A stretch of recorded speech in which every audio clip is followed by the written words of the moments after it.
Fala rapaziada, aqui é o Lucas, Gabriel e esse é o Grace Talks. Bom. Então, Pesto, Vamos esse lá. domingo lá na igreja, você teve pregando sobre o Evangelho e a gente está constantemente revisitando as boas novas, o que é o verdadeiro Evangelho. E uma frase me chamou muita atenção.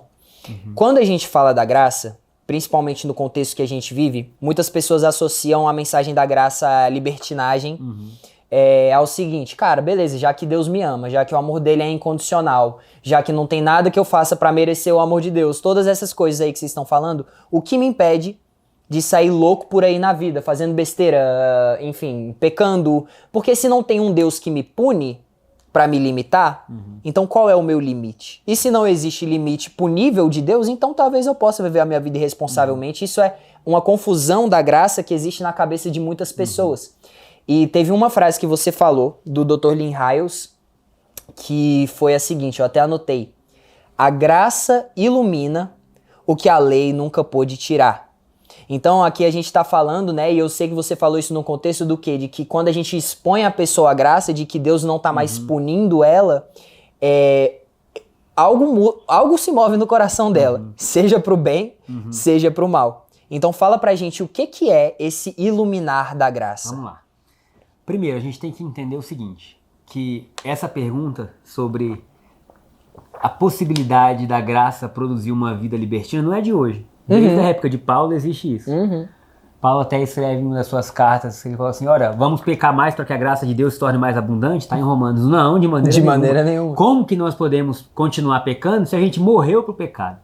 Então há uma diferença muito grande do que acontece no Evangelho. O Evangelho não é a continuação de uma vida antiga. Ele é o fim de uma vida antiga e o início de uma nova vida. Ok. A partir daí a gente recebe uma nova natureza. Muitas pessoas pensam assim: então, se eu não tenho limite nenhum, por que eu não saio por aí pirando? Bom, vamos lá. Porque agora existem novos princípios e valores que norteiam sua vida. Eu sempre falo que nós somos criados por Deus para valorizar o que é bom. A gente gosta do que é bom. Uma família abençoada, abraço, carinho, festa, alegria, título, vitória. A gente gosta, título que eu digo no sentido de ser campeão. A gente gosta disso, a gente gosta da vida que anda. Ok. A graça é um capacitador, é um gerador. Ele é o fomentador dessa vida que funciona, porque ela está baseada no favor de Deus. Então vamos lá, quando a gente fala sobre quais são os limites da graça, é muito simples. Os limites da graça são os limites do amor. Agora a gente tem um muro ao nosso redor que é chamado amor, que é chamado a vida de Deus. Então, domingo eu falei sobre o Evangelho. E o Evangelho ele é a única coisa que muda o ser humano, porque ele foi o que Jesus trouxe. Se tivesse outra coisa para mudar o ser humano, teria sido dado por Deus. Mas não, Deus enviou o seu único filho para morrer no nosso lugar. Se ele enviou o seu único filho para morrer no nosso lugar, porque o amor dele era grande, essa é a única saída. Por isso que Jesus falou: eu sou o caminho, eu sou a verdade, eu sou a vida. Então o Evangelho ele é a única arma que de fato transforma o ser humano. A única. E é por isso que domingo a gente colocou 3 pontos. Vai aparecer aí na sua tela. O Evangelho que atrai, o Evangelho que transforma e o Evangelho que frutifica. Quando a gente fala de mudança de comportamento, a gente está falando de transformação. A maioria das pessoas julga comportamento como sendo o ponto final de Deus. Não é. Porque muitas vezes você vai ver na Bíblia Deus falando que certa pessoa tinha um comportamento, mas o coração estava longe. Certa pessoa tinha uma prática de jejum e Deus até falou: abomina esse jejum de vocês. Nem recebo. Eu nem recebo esse jejum, essa oração que vocês têm, porque vocês estão fazendo isso, mas o coração está longe. Em Isaías fala: o jejum que eu quero é que vocês abram o coração ao faminto. Sabe? Que vocês compartilhem. Enfim, há uma outra ótica de Deus para a vida. Mas a nossa ótica aqui embaixo, a gente ainda julga muito comportamento. A gente julga o que a gente consegue ver e às vezes medir com uma régua que está nas nossas mãos. Isso. E eu falo a gente porque é a gente mesmo, todo mundo. Sim. Todo mundo. Mesmo que inconscientemente. Então, quando a gente escuta do Evangelho que atrai, é o Evangelho que atrai Zaqueu, que atrai Mateus, que era coletor de impostos, que atrai Pedro, que era pescador, que atrai Judas, que atrai a mulher samaritana. Mesmo vai atrair todo mundo, porque todo mundo quer ouvir notícia boa. Mas qual é a diferença do Evangelho que atrai para o que transforma? Porque tem um tipo de semente que cai no solo bom. Tem semente, cara, que o cara vai ser atraído, mas está no solo rochoso. Está no meio das pedras. Está nos espinhos. Está nos espinhos, ele não vai querer aquilo. Mas tem um tipo de pessoa que vai ouvir o Evangelho e é a terra boa, cara. É o cara que quer, que fala, meu irmão, esse aí... Eu vou levar até o fim. É isso. A semente, ela vai produzir. Sim. Então, é algo sobre o coração. E aí, como que a gente vai ver nessa transformação? Porque o evangelho não apenas atrai, mas ele começa a transformar. Sim. O livro de Tito fala assim, olha, a graça de Deus, ela ensina. A graça de Deus, ela ensina. Então, ela se mostrou professora a todos os homens. Então, a graça não só atrai, como começa a te ensinar. O grande problema é que a gente, após viver muito tempo dentro de igrejas ou fora da igreja, a gente se habituou com um padrão. Quem está fora da igreja se habituou a pecar e muitos que estão dentro da igreja se habituaram a lutar contra o pecado no sentido de eu não posso fazer isso ou aquilo. Quando a graça vem, e aí que entra a frase do Linhares, ela não vem produzindo aquilo. Ela não vem dando desejo no cara de fazer o que é errado. Pelo contrário, Paulo até fala que o desejo veio do não poder. Veio da lei, né? Paulo fala que o desejo veio da lei. Eu não ia colocar isso, mas você falou, tá na Bíblia. Tá na Bíblia. A lei produz em mim esse desejo. Então você imagina uma igreja que viveu na lei, que contribui porque é obrigada a contribuir, que agora... Não transa porque é obrigado a não transar, que não fornica, que não... Porque tudo é obrigado, não rouba. é obrigado, senão Deus não gosta de você. E aí o cara ama a Deus e fala, caraca, então eu vou abrir mão disso tudo porque eu quero agradar a Deus. Beleza. De repente, a graça vem e fala assim, Deus te ama de forma incondicional. Se esse desejo ainda estava lá, ela é só aquilo que vai iluminar o quarto escuro. E por que eu falei dessa frase? Porque quando eu comecei a pregar a graça, muitas das pessoas que estavam comigo voltaram a praticar coisas que há muito tempo não praticavam. E eu fiquei preocupado, eu falei, cara, mas isso não é isso que o evangelho diz. O evangelho fala de uma vida gloriosa, não de uma vida destruída. Porque, peraí, se a gente vai pregar o evangelho para as pessoas pecarem, a gente não precisa nem pregar mais, porque já está todo mundo pecando. Parece que o problema é a mensagem, né? Só que, na verdade, o problema não é a mensagem. O problema era que a lei que cercava as pessoas e que colocava elas dentro de um cercadinho não tinha transformado o coração delas. E aí, quando você abre o cercadinho, ou quando você a manada sai. Ou quando você ilumina o quarto escuro, aí você vê um monte de porcaria que tava lá, que igual nunca tinha saído, tava só camuflado. Quando você liga a luz da cozinha e um monte de barata começa a sair, porque no escuro não tem problema. Não... Então, assim, tem muito desejo que a lei não conseguiu tirar da gente, só Jesus pode. E aí quando a graça vem, você fala, caraca, beleza, tudo me é lícito, mas nem tudo me convence. Você vai ter que aprender a viver de novo. Então, isso é bom, esse sentimento é bom, esse desejo é bom, não é? Cara, eu não quero ter esse desejo. Por que eu tô tendo esse desejo? Sabe, a graça vem iluminando aquele quarto escuro. E talvez desejo que a maioria das religiões nem comentasse. Sim. Porque quando você tem uma divisão de classe de pecado, a gente tenta evitar os piores. A gente tenta evitar principalmente os que nos expõem. E aí geralmente vai ter imoralidade. A imoralidade. Mas... se a gente não olhar só para isso, mas olhar um todo, todos nós carecemos da glória de Deus. Todos. Porque às vezes ainda há egoísmo, soberba, vaidade, luxúria, mentira. E diante da própria lei não tem uma diferença para Deus do que é exposto e do que não é exposto. O que é exposto pode ter, enfim, estigma social, você pode ser muito julgado pelos homens, enfim. Mas tem outros pecados que, tipo assim, muitas vezes te fazem, na verdade, ser exaltado diante dos homens. Tipo assim, o cara que ele é avarento, que ele tem muita posse, que ele tem muita grana, a gente olha e acha bom. E aí pode ter o cara que acha bom, pode ter o cara que acha ruim, mas pega outro pecado. A necessidade absurda de agradar as pessoas. Paulo falou, se eu quiser agradar as pessoas, eu não agrado a Deus. Quantas vezes a gente faz algo bonitinho porque quer agradar as pessoas? Não, todo mundo acha bom. Porque se a pessoa está sendo agradada por você, acha até que é de Deus. Só que assim, é aquilo. Então, se a lei não pôde transformar o nosso coração, o problema não está na graça que expõe aquilo que a lei não pôde fazer. Na verdade, vamos colocar que ela é a solução para um problema que a própria lei gerou. Você entrou numa ressonância. Aí você tava andando de tala a vida inteira, porque o joelho tá machucado. Aí a graça foi e tirou a tala. Aí você fala, tá doendo. Tá doendo porque nunca foi curado. O problema não é ter tirado a tala, o problema é o joelho. Não é a máquina de ressonância, o problema é o joelho. Então o problema do ser humano é o coração. E a graça entra para mudar lá. Mas antes dela mudar, vem a luz mostrando que tá impuro, que tá errado. Então muita gente, quando entende a graça, para de contribuir. Um exemplo. Por quê? Porque sempre contribuiu obrigado. Se isso aqui não vai mais comprar Deus, eu não vou mais fazer. Até o tempo que ela pensa, peraí, cara, é melhor do que eu imaginei. Não é que eu tô comprando, né? Cara, Deus, ele é dono de tudo e ele compartilhou comigo a vida dele. Eu tenho tudo, cara. É de dentro, não tem como. Aí o cara fala assim, como que eu não vou participar disso? É quase impossível esse, meu irmão, eu quero participar, eu quero ajudar. E aí você entra numa nova dimensão. Então as pessoas, talvez momentaneamente escutando a graça, elas vão precisar se equilibrar de novo, elas vão precisar ter alguns desejos confrontados, mudados. E é isso que a graça faz. O amor de Cristo Jesus vai no mais profundo do nosso ser e transforma. Então a gente tem uma graça que atrai, uma graça que transforma, ilumina e transforma. Não é ilumina e encobre. Não, transforma e muda de dentro. Muda desejo, muda a percepção. E uma graça que um evangelho que frutifica. Que o muro não é mais apto para reter os nossos frutos. É o que a gente lê na vida de José. Gênesis 49, 22 fala, a vida de José, ela é plantada junto a ribeiros d'água. A gente está plantado nesse lugar. A gente está plantado nesse lugar. E os seus frutos vão além do muro. E é isso que Deus quer da gente. É isso. Então agora a gente não tem uma vida parada na gente. Como se a transformação fosse nossa. Não, a sua transformação é minha. A minha transformação é sua.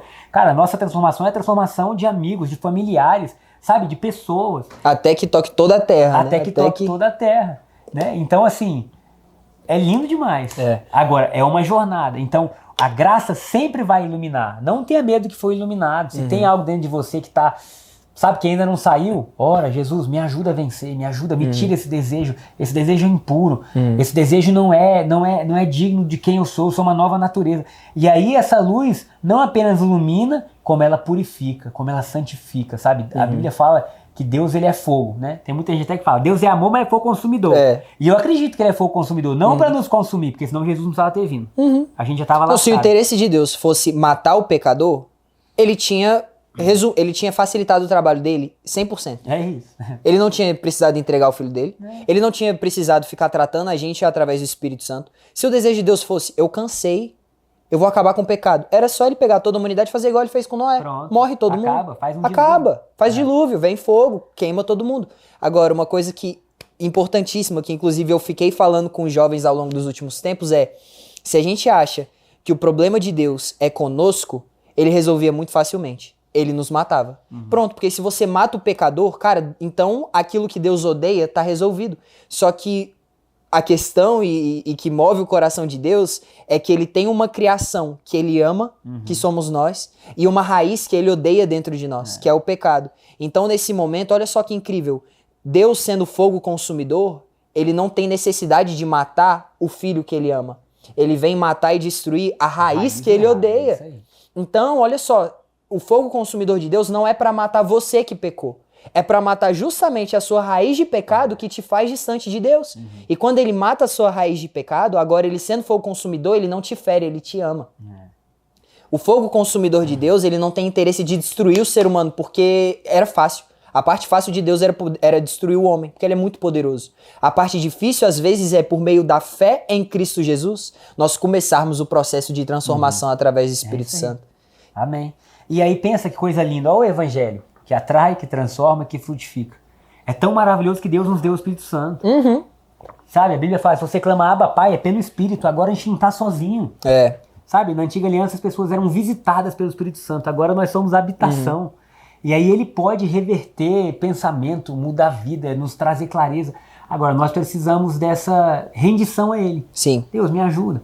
E aí talvez, se você está ouvindo isso, se você ainda luta com algo, com algum receio, com algum medo, ou com algum padrão errado, cara, coloca diante de Deus. Sabe, não se rende a isso. Se é ruim, se é contrário ao que Deus quer, luta, entrega e fala, Deus, eu não quero ficar assim. Sabe, eu tô lutando com isso aqui, eu não vou me render a isso e achar que isso é normal, eu quero me render ao que você tem. E aí nisso nós vamos sendo atraídos, transformados e vamos frutificando. Total. E assim, se expondo ao Espírito Santo, né? Se expondo a Cristo. Um versículo que você leu no domingo e que tem norteado muito das nossas vidas é 2 Coríntios 3,18, né? Que diz que quanto mais nós contemplamos a glória de Deus, mais nós somos transformados de glória em glória, segundo aquela imagem que nós estamos vendo. Então, qual é o problema, assim, muitas vezes da igreja? É que a gente vê um pecado e a gente quer se expor, às vezes, a de que maneira eu posso, na minha força, vencer esse pecado. Eu vi algo de errado dentro de mim, tá bom, o que eu preciso agora fazer? O que eu preciso aperfeiçoar? Só que a verdadeira pergunta é para onde eu preciso olhar? Porque se eu continuo olhando para mim, para aquilo que eu posso me aperfeiçoar, eu tô entrando num ciclo vicioso de que eu não posso aperfeiçoar a mim mesmo. Mas se eu começo no meio do meu erro a olhar para Jesus, agora eu ganho uma capacidade sobrenatural de fazer aquilo que ele faz, de caminhar como ele caminha. Então, às vezes, olha só, o nosso problema não é rejeitar ou aceitar o pecado. O que tá errado na nossa vida, acho que naturalmente a gente sabe, tem uma coisa dentro da gente que fala, meu Deus, isso aqui não tá certo. O problema é o que a gente vai fazer quando a gente enxerga o que não tá certo. A gente vai continuar olhando pra gente, que é incapaz, ou a gente vai olhar pra Jesus, pra obra consumada dele, pro Espírito Santo que transformam todas as coisas. Parece muito lógico quando a gente fala assim, né? Mas é uma grande questão que às vezes a gente ainda não entendeu, que ainda não fez morada aqui na nossa cabeça. E a maioria das pessoas, elas pecam, elas caem e aí elas se sentem impuras e elas se afastam de Jesus. Sendo que pela lógica, é no momento da queda, é no momento da impotência que a gente deveria chegar mais perto de Jesus. Amém. Porque se na gente tem impotência e escassez, nele tem abundância e plenitude. Então olhando para ele, a gente se torna mais abundante e pleno do que se afastando dele. E aí olha só, a mentalidade da lei, ela te coloca num ciclo vicioso de sou indigno, percebo que sou indigno e me afasto da fonte da dignidade. Sou impuro, percebo minha impureza e me afasto da fonte da pureza. Sabe o que acontece? A gente morre. A gente morre. E a religião, ela faz isso. Ela fala, olha, tente se parecer o mais puro possível, tente se parecer o mais justo possível para que você possa estar perto da fonte de justiça. E Jesus está falando, olha, os que precisam da fonte de justiça são os injustos. Porque se você é puro, se você é justo, se você é pleno, o que falta?